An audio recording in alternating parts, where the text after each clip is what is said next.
Hi ಅಮ್ಮ. Hi. ಏನು ಮಾಡ್ತಿದ್ದೀರಾ ಇವತ್ತು ಸ್ಪೆಷಲು? ನಾನು ಪಡವಲಕಾಯಿ ಪಲ್ಯ ಮಾಡ್ತಾ ಇದ್ದೀನಿ. ಅದು ಹೇಗೆ ಮಾಡೋದು?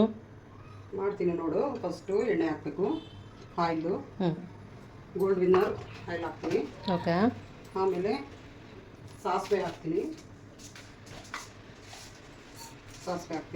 ಓಕೆ. ಇದು ಸಾಂಬಾರು ಥರ ಮಾಡ್ತೀರಾ ಇಲ್ಲ ಕರಿ ಥರ ಮಾಡ್ತೀರಾ? ಪಲ್ಯ ಥರ ಮಾಡ್ತೀನಿ. ಇದು ಯಾವ್ದ್ಯಾವ್ದ್ರಲ್ಲಿ ಚೆನ್ನಾಗಿರುತ್ತೆ? ಯಾವ್ದಾದ್ರ ಜೊತೆ ತಿಂದರೆ ಚೆನ್ನಾಗಿರುತ್ತೆ ಇದು? ಇದು ರೈಸ್ ಜೊತೆ, ಮತ್ತು ಚಪಾತಿ ಜೊತೆ, ದೋಸೆ ಜೊತೆ, ಅದೆಲ್ಲದಕ್ಕೂ ಚೆನ್ನಾಗಿರುತ್ತೆ. ಓಕೆ. ಇವಾಗ ಇಲ್ಲಿ ಜೀರಿಗೆ ಹಾಕಿದ್ದೀನಿ, ಸಾಸಿವೆ ಹಾಕಿದ್ದೀನಿ, ಮತ್ತು ಕಡಲೆಬೇಳೆ ಹಾಕ್ತೀನಿ. ಓಕೆ.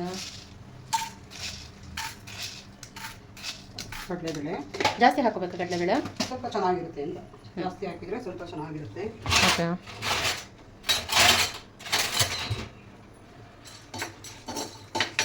ಸ್ವಲ್ಪ ಹಸಿ ಮೆಣಸಿನಕಾಯಿ ಹಾಕ್ತೀನಿ. ಹಸಿ ಮೆಣಸಿನಕಾಯಿ ಹಾಕಿ ಸ್ವಲ್ಪ ರೋಸ್ಟ್ ಹಾಕಬೇಕು.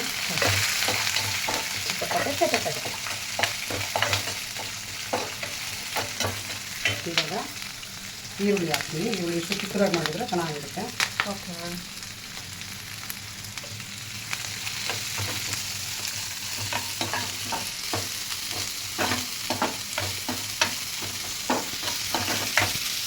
ಇವಾಗ ಸ್ವಲ್ಪ ಅದಕ್ಕೊಂದು ಜೊತೆಯಲ್ಲಿ ಕೊತ್ತಂಬರಿ ಅಂದರೆ ಫಸ್ಟೇ ಹಾಕ್ಬಿಡ್ತೀರಾ?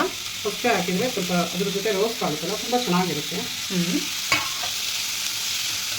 ಅಂದರೆ ಚೆನ್ನಾಗಿ ಫ್ರೈ ಮಾಡಬೇಕಲ್ಲ? ಫ್ರೈ ಆಗಬೇಕು ಚೆನ್ನಾಗಿದೆ.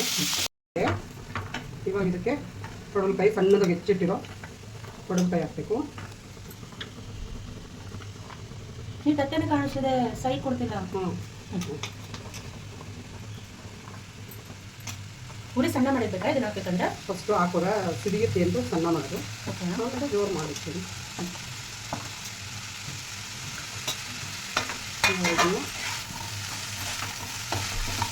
ಈ ಥರ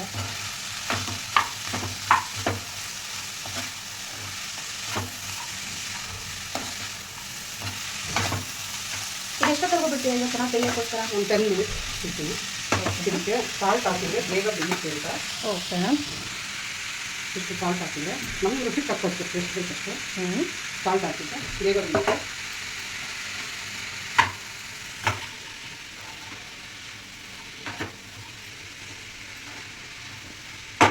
ಇವಾಗ ಇದನ್ನು ಕ್ಲೋಸ್ ಮಾಡ್ತೀನಿ.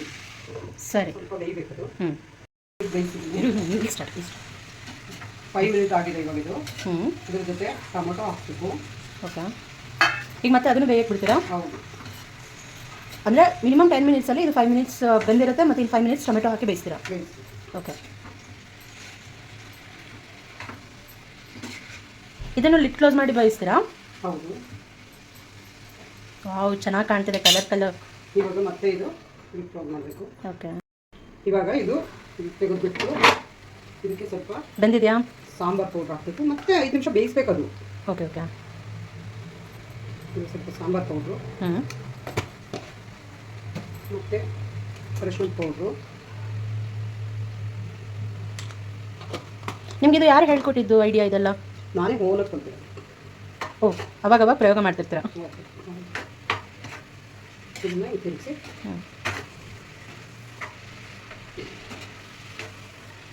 ಇನ್ನೊಂದು 5 ಮಿನಿಟ್ಸ್ ಮತ್ತೆ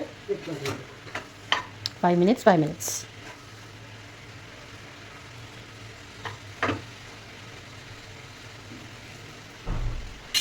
ತಿಳ್ಕೊಂಡ್ರೆ ಫ್ರೆಂಡ್ಸ್? ಎಲ್ಲ ಮಸಾಲೆನ ಮತ್ತೆ ಹಾಕಿ ಮತ್ತೆ 5 ನಿಮಿಷ ಬೇಯಕ್ಕೆ ಬಿಡ್ಬೇಕು ಅದನ್ನು. ಇದು ಇವಾಗ ತಿರುಗಿ ನೋಡಬೇಕು. ವಾವ್, ಸೂಪರಾಗಿ ಆಗಿದೆ. ಡ್ರೈ ಪಲ್ಯ.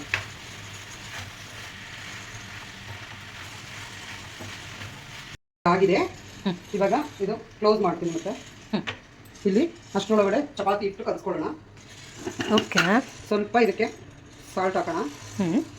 ಇದು ಚಪಾತಿ ಮಾಡುವಾಗ ಸ್ವಲ್ಪ ಹಾಲು ಹಾಕಿ ಕಲಸೋದ್ರಿಂದ ಸ್ವಲ್ಪ ಸ್ಮೂತ್ ಬರುತ್ತೆ ಚಪಾತಿ, ಮತ್ತೆ ಉಬ್ಬುತ್ತೆ.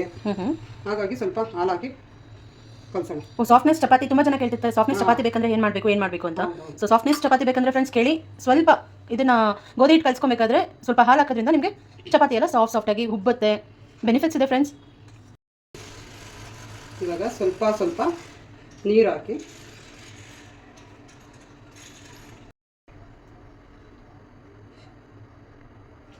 ಸ್ವಲ್ಪ ಆಯಿಲ್ ಹಾಕಿ ಈ ಥರ ನಾದಬೇಕು.